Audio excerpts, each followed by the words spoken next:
فخرج على قومه في زینته، تو اپنی قوم پر نکلا اپنی آرائش میں، خوب سج بن کر. قال الذين يريدون الحياة الدنيا يا ليت لنا مثل ما أوتي قارون. تو بولے وہ جو دنیا کی زندگی پسند کرتے ہیں، چاہتے ہیں کہ کسی طرح ہم کو بھی ایسا ہی مل جاتا جیسا قارون کو ملا. إِنَّهُ لَذُو حَظٍّ عَظِيمٍ، بڑے نصیب والا ہے، دیکھو اتنا مال ہے اس کے پاس، یہ تو بہت اونچے نصیب والا ہے. لوگ یہی گمان کرتے ہیں نا، بتایا جا رہا ہے. وَقَالَ الَّذِينَ أُوتُوا الْعِلْمَ وَيْلَكُمْ ثَوَابُ اللَّهِ خَيْرٌ لِّمَنْ آمَنَ، اور بولے وہ جنہیں علم دیا گیا. پہلے ذکر کن کا تھا؟ جنہیں دنیا پسند تھی ان کی بات. اب کن کی بات؟ جنہیں علم دیا گیا. انہوں نے کہا وَيْلَكُمْ، خرابی ہو تمہاری، خرابی ہو تمہاری. اللہ کا ثواب بہتر ہے اس کے لیے جو ایمان لائے، وَعَمِلَ صَالِحًا، اور اچھے عمل کرے. اور دنیا پر مٹنے والوں، خرابی ہے تمہاری. جتنا زیادہ ہوگا اتنا حساب زیادہ. ایئرپورٹ سے نکل رہے ہیں جی، ایک ریڈ چینل ہے، ایک گرین چینل ہے. جس کے پاس سامان ہے وہ ریڈ چینل میں جائے، تلاشی ہوگی، ایک ایک چیز کی پڑتال ہوگی. جس کے پاس کسٹم والی کوئی چیز نہیں ہے، گرین چینل سے چلا جائے. تو جتنا آپ کے پاس ہوگا اتنا ہی آپ کے لیے مشکل ہوگی نا. سمجھانے کے لیے بات کی ہے. دنیا کو جمع کرنے والوں حساب دینا پڑے گا. صحیح کمایا، صحیح خرچ کیا. اور پھر اترانے والوں، اس نے تو رہنا نہیں ہے. تو جو علم والے ہیں وہ بولتے ہیں، بتاتے ہیں. اور خرابی ہے، مال کمانا برا نہیں ہے، لیکن صحیح کماؤ، جائز کماؤ، جائز خرچ کرو، ورنہ تمہارے لیے اس میں کوئی بہتری نہیں ہے. صبر والے ان کو ملتا ہے. وَلَا يُلَقَّاهَا إِلَّا الصَّابِرُونَ، انہی کو ملتا ہے جو صبر والے. کیا مطلب؟ ثواب کمانا صبر والوں کا کام ہے. ثواب کمانا صبر والوں کا کام. للچانے والے، حسد کرنے والے، جلنے والے، ان کو یہ چیز ملتی نہیں. کیا؟ ثواب. ثواب کس کو ملے گا؟ صبر والے، نیکی والے، اللہ کی رضا پہ راضی رہنے والے. فَخَسَفْنَا بِهِ وَبِدَارِهِ الْأَرْضِ، تو ہم نے اسے اور اس کے گھر کو زمین میں دھسا دیا. میں نے بتایا آپ کو موسیٰ علیہ السلام نے دعا کی، قارون بھی اور اس کا خزانہ بھی زمین میں دھسا دیا گیا. 40 سال پہاڑوں پہ رہا، اتنی عبادت کی، اتنا بڑا عالم، مگر اللہ کے پیارے سے ٹکر لی، رب کی نافرمانی کی. نہ دولت رہی نہ خود رہا. کچھ کام آیا؟ اونچی نہیں، زمین میں دھسا دیا گیا. فَمَا كَانَ لَهُ مِنْ فِئَةٍ يَنْصُرُونَهُ مِنْ دُونِ اللَّهِ، تو اس کے پاس کوئی نہیں تھا، کوئی گروپ پارٹی، کوئی جماعت کہ اسے اللہ سے بچانے میں اس کی مدد کرتی۔ دھیان سے سنیں، مال تھا، اتراتا تھا، غرور تھا، بڑا اپنے آپ کو سمجھتا تھا، مگر اس کو اللہ کے عذاب سے بچانے والا کوئی نہیں تھا۔ نصیبوں پہ ناز کرو، تم اللہ کے رسول سے پیار کرتے ہو، اللہ کے پیاروں سے پیار کرتے ہو، یہ تمہیں بچائیں گے۔ لیکن اس کو مال تھا اس کے پاس اور کوئی نہیں تھا، دعائیں نہیں تھیں، نسبتیں نہیں تھیں، تو کچھ بھی حاصل نہیں۔ وَمَا كَانَ مِنَ الْمُنْتَصِرِينَ،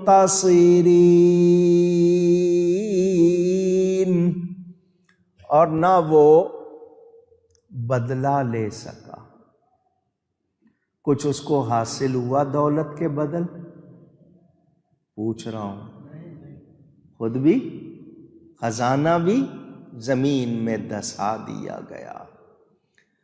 وَأَصْبَحَ الَّذِينَ تَمَنَّوْا مَكَانَهُ بِالْأَمْسِ، اور کل صبح جس نے اس کے مرتبہ کی آرزو کی تھی، صبح کہنے لگے یقولون ویک ان اللہ یبسط الرزق لمن یشاء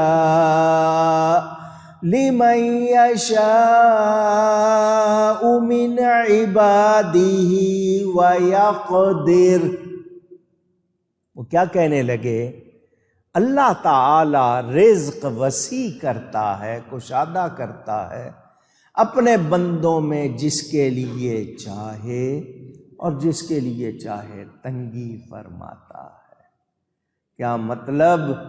اللہ سے لو لگاؤ، رزق ملے گا، کشادہ اسی سے ملے گا، اور تنگی ہوگی اگر اس کی نافرمانی کرو گے تو پھر رزق رہتا نہیں۔ لولا امن اللہ علینا لخسف بنا، اگر اللہ ہم پر احسان نہ فرماتا تو ہمیں بھی دھسا دیتا۔ وَإِكَأَنَّهُ لَا يُفْلِحُ الْكَافِرُونَ،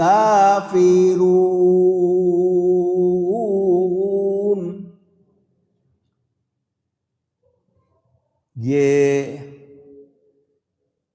انکار کرنے والے، ان کا کوئی بھلا، ان کے لیے کوئی خیر، کوئی کامیابی نہیں۔ آپ نے آیتیں سن لی، قارون کا آپ نے واقعہ بھی سن لیا۔ اب تھوڑا سا جو نتیجہ ہم نے سمجھنا ہے وہ سنیں۔ مال جمع کرنا اور خرچ نہ کرنا یہ اچھی بات،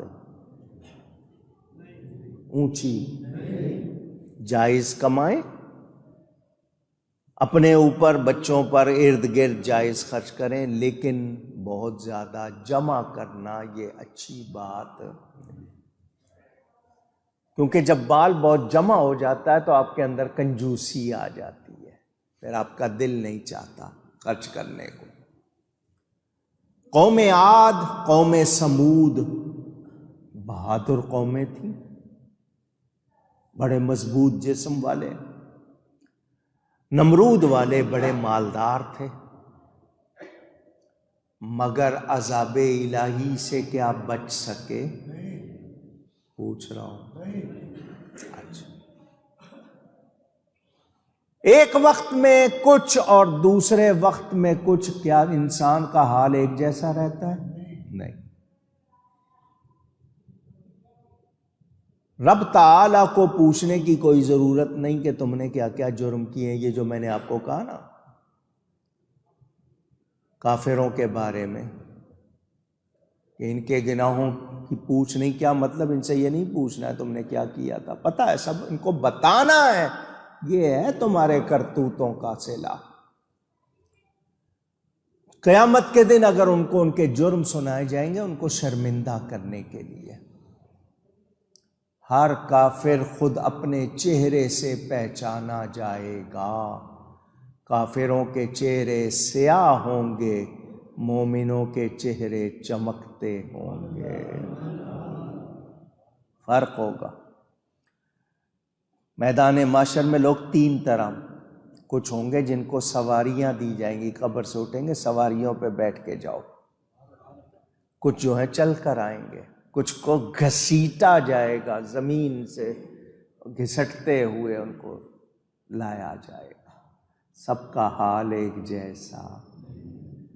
دو آدمیوں کے سامنے آپ کی توہین ہو جائے، آپ سے برداشت نہیں ہوتی، بڑے بزم میں ذرا سوچیں، غور کریں۔ قارون اپنی آخری عمر میں، ہفتے کا دن تھا، بڑے جاہو جلال کے ساتھ، بڑے شاندار لباس کے ساتھ، سفید رنگ کے خچر پر سوار ہو کر نکلا، سونے کی زین پہنی، ارغوانی جوڑا پہنا۔ آپ لوگ آج کل انگلش میں رنگوں کے نام بولتے ہو، ایک زمانے میں لوگ پھلوں اور چیزوں سے کہ جی یہ فالسئی رنگ ہے، یہ سرمئی رنگ ہے، انگوری رنگ ہے، زعفرانی رنگ ہے، اب آپ اپنے انگلش نام بولتے ہو۔ وہ نام آپ نے خود ہی لینے چھوڑ دیے، چیزوں کے حوالے سے ہوتے تھے، یہ جی بسکٹی رنگ ہے، جی یہ پپیتے کا، یہ آم کا رنگ، جو ہوتے تھے اس طرح کے نام لیے جاتے تھے۔ اس نے ارغوانی رنگ کا جوڑا پہنا، اس کے ساتھ 90,000 لونڈیاں اور غلام، بہت اس نے ان کو بھی پہنایا ہوا، ریشم کے لباس پہنے ہوئے، گھوڑوں پہ سوار، یہ بڑے شاندار جلوس کے ساتھ نکلا۔ بنی اسرائیل کے وہ لوگ جو ذرا کمزور تھے، کچھ ایمان میں کمزور تھے، کچھ مال میں کمزور تھے، بشری تقاضے، انسانی اپنے تقاضے کی وجہ سے انہوں نے یہ سوچا دیکھو کتنا خوش نصیب ہے، کتنا مال ہے اس کے پاس، انہوں نے ظاہری طور پر گمان کر لیا۔ ہمیں حسد کرنے سے منع کیا گیا ہے۔ کیا کرنے سے؟ ذرا زور سے کہیں، کس کو کہتے ہیں حسد؟ جلنا۔ چلو جی آسان ترجمہ کر دی، اس کے پاس کیوں ہے؟ جل رہے ہیں، سڑ رہے ہیں۔ کیا کرنا چاہیے؟ رشک۔ کیا کرنا چاہیے؟ رشک۔ اس رشک کے لفظ میں 3 حرف ہیں، رے، شین، کاف۔ پھر کہیے گا۔ اب ان کی ترتیب بدلیں، 2-3 ترتیبیں، ادھر ہوا رشک، شین پہلے آ گیا تو شرک بن جائے گا، ٹھیک ہے؟ رے کو آخر میں کر دیں تو شکر بن جائے گا۔ آپ نے غور کیا؟ اسی سے آپ زیر زبر بدلیں تو شکر بھی بن جائے گا، شکر بھی بنے گا، شکر بھی بنے گا، شرک بھی بنے گا، رشک بھی بنے گا۔ آپ لفظوں پہ ذرا تھوڑا سا غور کریں، انسان دوسرے کو خوشحال دیکھے تو رشک کرے، اور جو کچھ اپنے پاس ہے اس پہ شکر کرے۔ یا اللہ تیرا شکر ہے کہ میرے پاس ہے، کتنوں کے پاس یہ بھی نہیں ہے، مگر ہم جلتے ہیں، حسد کرتے ہیں۔ حسد کیا ہے؟ اللہ نے اس کو کیوں دے دیا ہے، اللہ کی عطا سے اختلاف، کیوں دیا اللہ نے اس کو، اس کے پاس نہیں ہونا چاہیے۔ یہ حسد، لکڑی اگر ہو تو آگ اس کو کتنی جلدی پکڑتی ہے، اسی طرح یہ حسد آپ کی نیکیوں کو پکڑ لیتا ہے، کھا جاتا ہے۔ بچنا چاہیے. کیا کرنا چاہیے؟ ہم سے شکر نہیں ہوتا، شکایت یہ نہیں ہے وہ نہیں ہے، اور شکر کرو کتنوں سے بہتر ہے. وہ جو کمزور لوگ تھے انہوں نے کہا یہ بڑا خوش نصیب ہے، ہمارے پاس یہ نہیں ہے. میرے دوستوں اور بزرگوں، دنیا داروں کی دنیا کو لالچ کی نظر سے دیکھنا اور اس کی تمنا کرنا یہ غافلوں کا کام ہے. کس کا کام ہے؟ دنیا میں اپنے سے نیچے دیکھے، دین میں اپنے سے اوپر دیکھے. دنیا کا معاملہ ہے نیچے دیکھو کہ مجھ سے اور زیادہ کمزور کتنے ہیں. دین کا معاملہ ہے وہ دیکھو کتنے نیک ہیں، ان کو دیکھو آگے، میں ان کے سامنے کچھ نہیں. آج یہ جو میں آ گئی ہے نا، بس میں یہ اسی پہ ہم لوگ ساری کوششیں ہو جاتی ہیں اسی پہ، اور بچتا نہیں ہے. یہاں اہل علم کا جو ذکر کہ علماء نے دیکھ کر کہا کہ آخرت پہ نظر کرو، اللہ کا ثواب کن کے لیے؟ صبر والوں کے لیے. یہ وہ علماء تھے، علماء حق، جو اللہ سے ڈرنے والے بنی اسرائیل میں تھے. انہوں نے کہا دنیا کی آرزو نہ کرو. ہاں اللہ سے کہو اللہ کشادہ دے، مفلسی سے، تنگ دستی سے، محتاجی سے اللہ بچائے، مگر دنیا کی اس طرح تمنا نہ کرو.